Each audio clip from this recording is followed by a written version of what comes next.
오늘 본문 말씀은 출애굽기 1장 10절부터 14절입니다. 출애굽기 1장 10절부터 14절 말씀을 함께 봉독하도록 하겠습니다. 자, 우리가 그들에게 대하여 지혜롭게 하자. 두렵건대 그들이 더 많게 되면 전쟁이 일어날 때에 우리 대적과 합하여 우리와 싸우고 이 땅에서 나갈까 하노라 하고 감독들을 그들 위에 세우고 그들에게 무거운 짐을 지워 괴롭게 하여 그들에게 바로를 위하여 국고성 비돔과 라암셋을 건축하게 하니라. 그러나 학대를 받을수록 더욱 번성하여 퍼져나가니 애굽 사람이 이스라엘 자손으로 말미암아 근심하여 이스라엘 자손에게 이를 엄하게 시켜 어려운 노동으로 그들의 생활을 괴롭게 하니 곧 흙 이기기와 벽돌 굽기와 농사의 여러 가지 일이라. 그 시키는 일이 모두 엄하였더라. 아멘. 어제에 이어서 파라오의 두려움을 살펴보겠습니다. 그의 두려움이 어떠한 방식으로 발전하고 전개되는지 한번 보시기 바랍니다. 파라오는 애굽 땅 안에서 이스라엘 백성이 위험 요소로 존재하는 게 싫었습니다. 그렇다고 해서 그들이 애굽 땅을 떠나는 걸 원했느냐? 아닙니다. 그건 더 싫었습니다. 파라오는 이스라엘을 효율적으로 사용하고 싶었습니다. 그래서 적당한 인구의 백성만 남았으면 하고 바란 것이지요. 적당수의 인구를 노예로 부려 영원토록 애굽을 섬기게 하고 싶었습니다. 그래서 파라오는 인구 억제책을 내놓습니다. 11절 감독들을 그들 위에 세우고 그들에게 무거운 짐을 지워 괴롭게 하여 이스라엘의 인구 증가를 막겠다며 파라오가 내놓은 첫 번째 방안은 고된 노역이었습니다. 이론상 노동이 힘들어지면 인구 증가율은 감소되기 마련이지요. 파라오는 이것을 지혜 있는 방안이라 생각했을 것입니다. 그런데 그의 지혜는 엄밀히 말해 지혜가 아니었습니다. 400년 전 요셉은 지혜를 발동하여 극심한 기근으로부터 애굽을 보호했고 그 주변국들의 사람들을 살려냈지요. 참된 지혜는 이처럼 생명을 살려냅니다. 나 혼자 살기 위해 남을 억압하거나 남의 것을 빼앗는 그러한 행동들, 그러한 생각은 결코 지혜일 수 없지요. 요셉이 발휘한 것은 생명을 이끌어내는 지혜였지만 파라오가 내놓은 방안은 파멸과 죽음을 열매 맺는 욕심이고 오만이었습니다. 그는 교활한 방법으로 이스라엘을 통제하려 했습니다. 그러나 12절 학대를 받을수록 더욱 번성하여 퍼져나가니 힘든 노동에도 불구하고 인구 증가세는 계속되었습니다. 아니 그 증가 속도는 더욱 빨라졌지요. 이것은요 파라오의 인간적인 지혜를 무너뜨리는 하나님의 섭리였습니다. 파라오는 멋 모르고 이스라엘 백성의 인구를 제한하려 했지만 그는 아브라함의 후손을 하늘의 별처럼 많아지게 하겠다는 하나님의 계획을, 하나님의 말씀을, 하나님의 약속을 대적한 것이었지요. 도대체 그가 누구이기에 감히 하나님의 말씀을 대적하겠습니까? 당연히 하나님께서 그의 무모한 도전을 뭉개버리신 것입니다. 그뿐만이 아닙니다. 하나님의 섭리 안에서 이스라엘 백성은 복과 은혜를 얻었지만 그 동일한 똑같은 섭리 안에서 애굽 사람들은 더 큰 두려움을 안게 되었습니다. 12절 후반부요. 애굽 사람이 이스라엘 자손으로 말미암아 근심하여 파라오 왕의 두려움이 커진 것은 물론이고 심지어 그 두려움이 온 백성에게로 번진 겁니다. 파라오는요, 노동의 강도를 한층 더 높였습니다. 13절, 14절. 이스라엘 자손에게 이를 엄하게 시켜 어려운 노동으로 그들의 생활을 괴롭게 하니 곧 흙이기기와 벽돌 굽기와 농사의 여러 가지 일이라 그 시키는 일이 모두 엄하였더라. 이 첫 번째 방안은요, 실패로 끝나버립니다. 결국 애굽 왕은 두 번째 방안을 들고 나와야 했습니다. 15절, 16절입니다. 같이 읽어보시죠. 애굽 왕이 히브리 산파 시브라라 하는 사람과 부하라 하는 사람에게 말하여 이르되 너희는 히브리 여인을 위하여 해산을 도울 때에 그 자리를 살펴서 아들이거든 그를 죽이고 딸이거든 살려두라. 두 번째 방안은 유아 학살입니다. 살인이라는 카드를 들고 나온 것입니다. 이것이 파라오의 지혜였어요. 요셉은 사람을 살리는 지혜였지만 그의 지혜는 사람을 죽이는 지혜라고 할 수 없는 교활한 술수였지요. 고대 노역으로는 인구 조절이 안 되니까 아예 죽이자. 히브리 산파를 불러다가 이스라엘 여인들이 해산할 때를 살피고 아들이 태어나거든 곧바로 죽이라. 이렇게 명령하지요. 남자아이는 죽여서 이스라엘 사회를 축소시키고 여자아이는 살려서 이집트인과 결혼을 시킨 후에 이집트 사회에 귀속시키려는 계획입니다. 굉장히 잔인한 계획이지요. 그런데 파라오는요, 잔인할 뿐만 아니라 비겁하기까지 합니다. 이스라엘 백성의 저항이 두려웠던지 남자 아기들을 드러내놓고 죽이는 대신 마치 자연사한 것처럼 연출하려 했습니다. 그것도 자기 손에는 피를 묻히고 싶지 않습니다. 산파들의 손에 피를 묻히려 한 겁니다.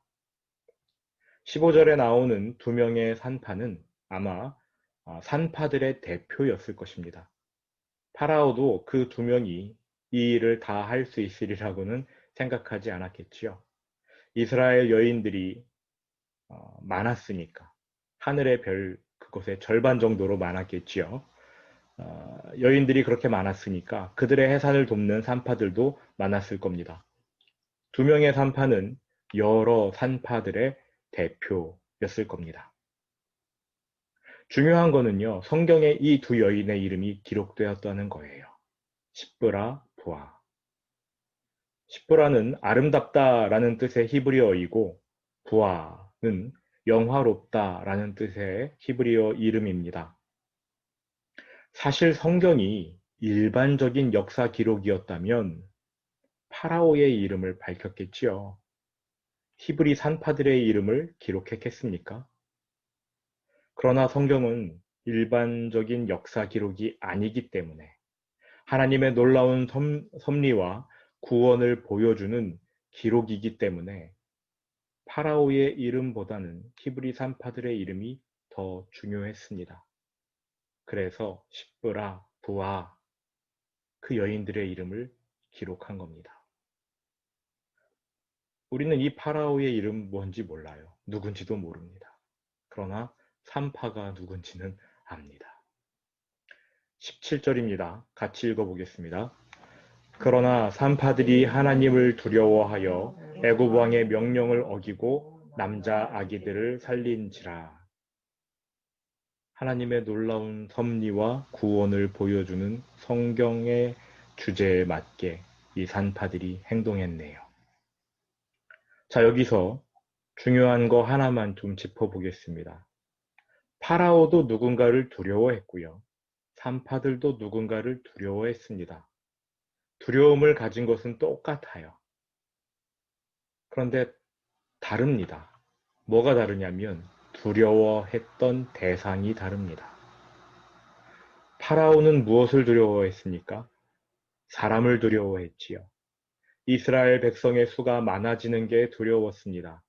그 많은 사람이 애굽을 배신할까 봐 두려웠고요. 그들이 애굽을 떠날까 두려워했습니다. 사람에 대한 두려움 때문에 파라오는 그들을 죽이는 선택을 했지요. 노동의 강도를 높여 산하 제한을 시도했고 이미 태어난 아이를 죽이려고 시도했습니다.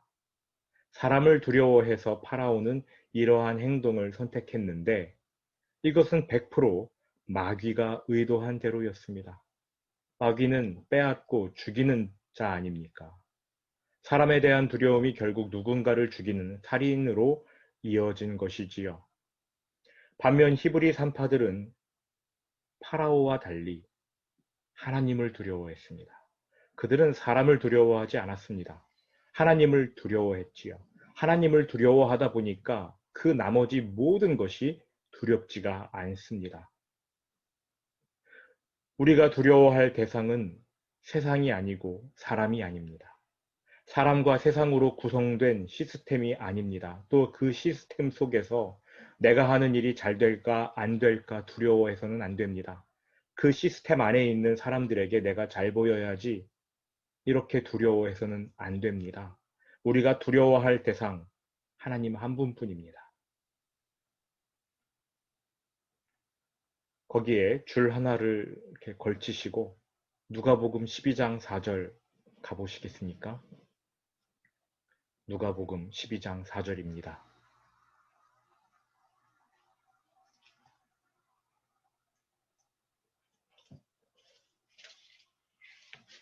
두려움과 관련하여 예수님이 말씀하신 내용을 한번 살펴보시지요. 누가복음 12장 4절입니다.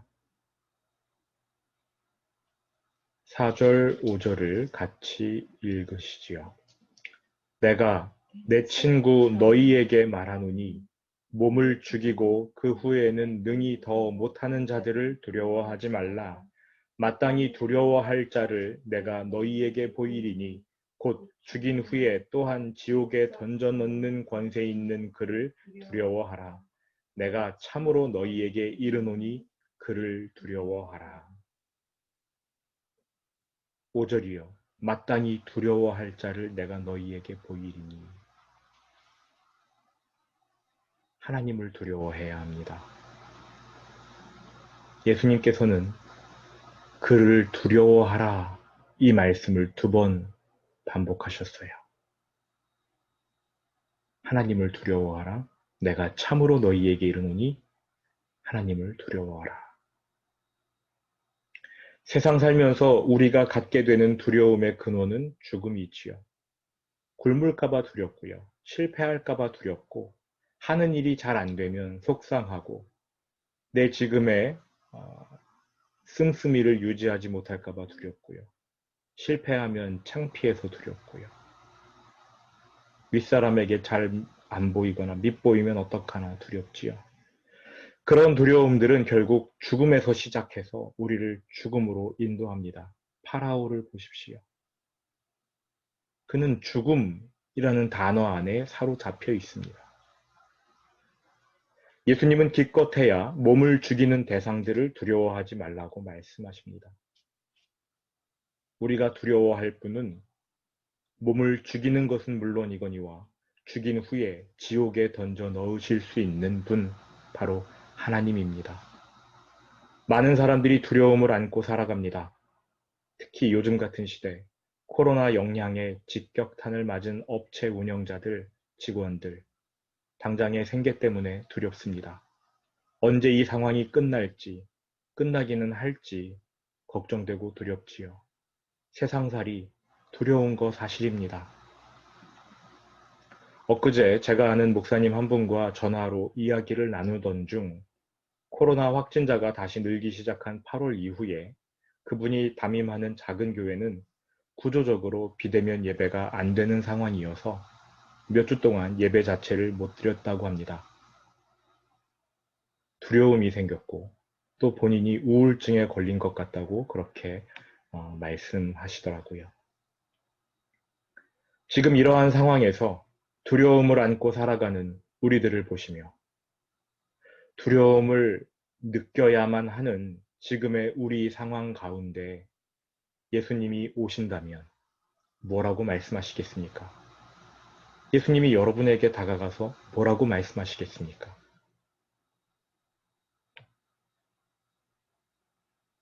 6절, 7절 한번 보시겠습니까? 같이 읽어보시죠.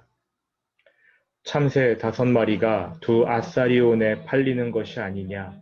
그러나 하나님 앞에는 그 하나도 잊어버리시는 바 되지 아니하는도다.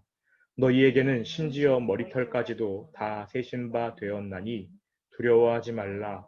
너희는 많은 참새보다 더 귀하니라. 여기 참새 5마리가 두 아사리온에 팔린다라는 말씀이 참 재밌습니다. 다른 복음서에는 참새 2마리가 한 아사리온에 팔린다고 기록되어 있습니다.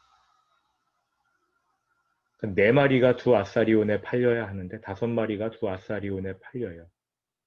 4 플러스 1이죠. 4마리를 사면 1마리를 덤으로 주는 겁니다. 그러니까 굉장히 흔한 먹거리였던 겁니다. 그런데 하나님 앞에는요, 그 하나도 잊어버리시는 바 되지 아니한대요. 플러스 원인 참새 1마리조차 잊어버리시는 바 되지 않는답니다. 7절 너희에게는 심지어 머리털까지도 다 세신 바 되었나니 두려워하지 말래요. 두려워하지 말라. 두려워하지 말라. 너희는 많은 참새보다 더 귀하니라. 몸을 죽이실 수 있을 뿐 아니라 죽음 이후에 지옥에 던져 넣으실 수 있는 그 하나님께서 여러분을 사랑하신답니다. 심지어 여러분의 머리털까지 전부 세셨다고 합니다. 지금 코로나 시대에 당하는 고통이요. 하나님 다 계획해 놓으신 거고 다 세신 바 된 거지요. 그래서 예수님은 하나님만 두려워하고 그 외 나머지는 두려워하지 말라고 하십니다. 코로나 두렵지요. 코로나 여파로 인해 경제적 어려움 닥친 거 두렵지요. 수입이 줄어드니까 두렵지요. 언제 끝날지 몰라서 더 두려운 거 사실입니다. 그런데 예수님께서 두려워하지 말라고 말씀하십니다. 그것도 4절 초반부 내 친구 너희에게 말하노니 친구라고 부르셨어요. 제자들을 너희 내 친구다. 내가 너희에게 신신당부한다 하면서 친구라고 부르시며 말씀했습니다. 하나님만 두려워하라. 그 외 나머지 모든 것은 두려워하지 말아라. 십보라와 부하는 하나님을 두려워했습니다. 그랬더니 파라오의 말은 신경 쓰이지도 않았던 모양이지요. 출애굽기 1장 17절 제가 읽어드리겠습니다. 그러나 산파들이 하나님을 두려워하여 애굽 왕의 명령을 어기고 남자 아기들을 살린지라. 왕의 명령입니다. 그것도 남의 땅에 얹혀 사는 민족, 그것도 당시 천대받는 여인, 심지어 결혼도 할 수 없는 산파. 가족이 없으니까 지지받을 사람도 없지요. 그랬던 여인이, 홀로 사는 이 여인이 어명을 무시해버립니다. 파라오가 산파들을 다시 불러다가 아니 왜 남자 아기들을 안 죽였느냐? 왜 남자 아기들이 그대로 살아있느냐? 추궁합니다. 그래도 이 여인들은 조금도 주눅들지 않은 모습으로 이렇게 대답해요. 히브리 여인은 애굽 여인과 같지 아니하고 건장하여 산파가 그들에게 이르기 전에 해산하였더이다. 아니죠. 그냥 살려준 거예요. 아예 파라오의 명령 시도할 생각조차 안 했습니다. 산파들은 파라오의 명령 듣고 묵살해버렸어요. 대충 핑계를 둘러댄 거지요. 그들의 당당함에 기가 막혔던지 파라오는 이들의 말이 사실인지 아닌지 조사해 보지도 않습니다. 성도들 중에 산파가 핑계댄 거 그거 거짓말한 거 아닙니까? 거짓말 죄 아닙니까? 이렇게 생각하는 분들이 계셔요. 한 번 더 생각해 보십시오. 이 여인들이 자기 이익을 취하기 위해 거짓말을 한 것입니까? 아니죠. 엄밀한 잣대를 들이대면 이 여인들의 말은 거짓말의 범주에 들어가지 않습니다. 게다가 이 여인들이 한 말은요, 자기 목숨 걸고 한 말이에요. 아무리 자기 이익을 위해서 거짓말한다 한들 목숨까지 내놓고 거짓말할 사람이 있겠습니까? 들키면 끝장인데 말입니다. 산파는 파라오가 두려워서 혹은 자기 목숨 하나 건사하려고 거짓말하는 그러한 사람이 아니었습니다. 이들은 이스라엘의 아기들을 살리기 위해 이같이 말한 겁니다. 하나님을 두려워해서 자기 목숨 내걸고 파라오의 명령을 어겼습니다. 하나님의 뜻이 중요하니까요. 목숨 걸고 남자 아기들 살려낸 거지요. 두 번째로 파라오에게 불려갔을 때도 그 아기들을 끝까지 보호하고자 목숨 걸고 핑계댄 겁니다. 산파들의 마음에는 하나님에 대한 두려움으로 가득했습니다. 애초에 파라오를 두려워했다면 파라오의 뜻을 따랐겠지요. 마귀에게 그들도 경도되어 남자 아기들을 실제로 죽였을 겁니다. 그랬다면 파라오 앞에서 거짓말할 일도 없었을 겁니다. 진짜 죄는 사람을 두려워하는 것입니다. 이 세상을 두려워하는 것입니다. 사람이 두려워서, 세상이 두려워서, 먹고 사는 일이 두려워서 하나님의 뜻을 거스르는 것이 죄입니다.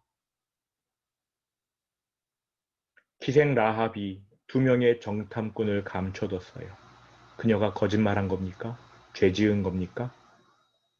2 산파가 남자 아기들을 살려둡니다. 하나님께 거짓말한 것입니까? 아니면 하나님의 뜻을 행한 것입니까?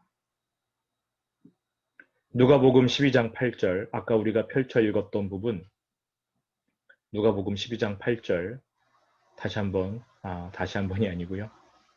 누가복음 12장 8절 읽어보겠습니다. 연이어 읽습니다. 8절 9절 연이어 읽습니다. 같이 읽으시지요. 내가 또한 너희에게 말하노니 누구든지 사람 앞에서 나를 시인하면 인자도 하나님의 사자들 앞에서 그를 시인할 것이요 사람 앞에서 나를 부인하는 자는 하나님의 사자들 앞에서 부인을 당하리라. 예수님은 하나님이 너희를 지키시고 보호하신다. 그러니까 두려워하지 말아라. 당부만 하신 게 아닙니다. 만약 세상을 두려워하면 이렇게 될 것이다. 라는 말씀도 첨가하셨어요. 내가 또한 너희에게 말하노니 누구든지 사람 앞에서 사람이 두려워서 나를 부인하면 하나님의 사자들 앞에서 나도 너희를 부인할 것이다. 그러나 너희가 하나님을 두려워해서 사람들 앞에서 나를 시인하면 나도 너희를 시인할 것이다. 십보라와 부하를 생각해 보십시오. 그 2 여인이 파라오에게 끌려간 장면을 머릿속으로 한번 그려보시기 바랍니다. 그 여인들은 파라오 앞에서, 그러니까 사람 앞에서 하나님을 시인했습니다. 그들은 파라오를 두려워하지 않았습니다. 그의 뜻에 동조하지 않았습니다. 하나님의 뜻에 반대되는 일을 강요하는 세상 두려워하지 않았던 겁니다. 파라오 앞에서 하나님을 시인했습니다. 사람이 아닌 하나님을 두려워했기에 하나님도 그들을 인정해 주셨습니다. 요한계시록 21장으로 한번 넘어가 보시죠. 요한계시록 21장 8절입니다. 요한계시록 성경 맨 뒤에 있는 성경 요한계시록 21장 8절입니다. 같이 한번 읽어보시겠습니까? 그러나 두려워하는 자들과 믿지 아니하는 자들과 흉악한 자들과 살인자들과 음행하는 자들과 점술가들과 우상 숭배자들과 거짓말하는 모든 자들은 불과 유황으로 타는 못에 던져지리니 이것이 둘째 사망이라. 거기 불과 유황으로 타는 못, 그러니까 불의 연못이지요. 여기가 어디냐면 지옥입니다. 그곳에 들어가는 사람들의 목록 살펴보시기 바랍니다. 첫 번째가 누구예요? 두려워하는 자들이에요. 믿지 아니하는 자들이 맨 처음 나와야 될 것 같지요? 아닙니다. 두려워하는 자들이 가장 먼저 지옥에 던져집니다. 환난과 핍박이 두려워서 예수님을 믿지 않는 사람들, 또 인간에게 굴복하여 신앙을 버린 사람들, 이들을 통칭하여 두려워하는 자라고 성경이 말하고 있습니다. 사람을 두려워하면 하나님을 두려워하지 않게 되겠지요. 신앙을 버리게 되겠지요.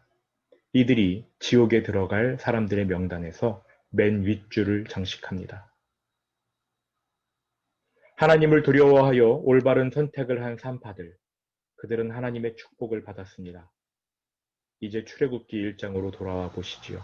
출애굽기 1장 20절 21절입니다. 출애굽기 1장 20절 21절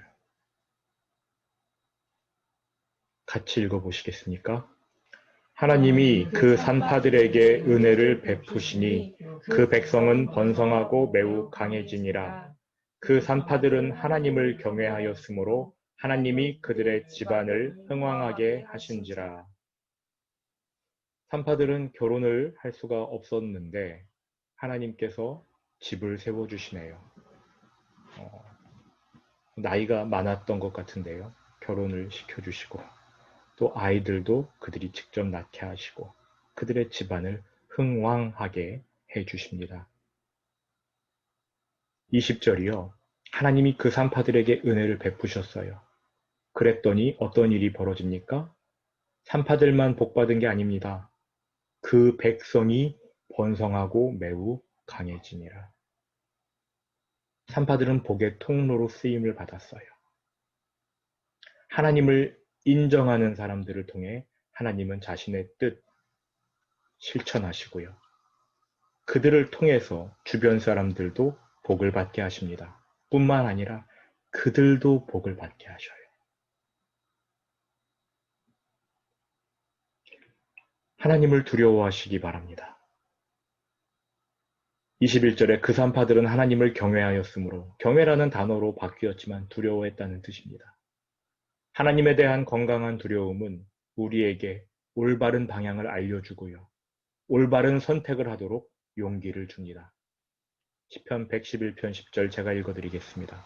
여호와를 경외함이 지혜의 근본이라. 그의 계명을 지키는 자는 다 훌륭한 지각을 가진 자니 여호와를 찬양함이 영원히 계속되리로다. 우리가 하나님의 사랑과 은혜와 자비하심을 기대한다면, 저는 기대합니다. 여러분 기대하십니까? 하나님의 사랑, 은혜, 자비하심 갈망하십니까? 그렇다면 하나님이 두려워해야 할 대상이심을 잊지 마시기 바랍니다. 그 어느 때보다 세상이 두렵고 내 생계 때문에 사람이 두려운 시대입니다. 그러나 세상, 사람 두려워하지 마십시오.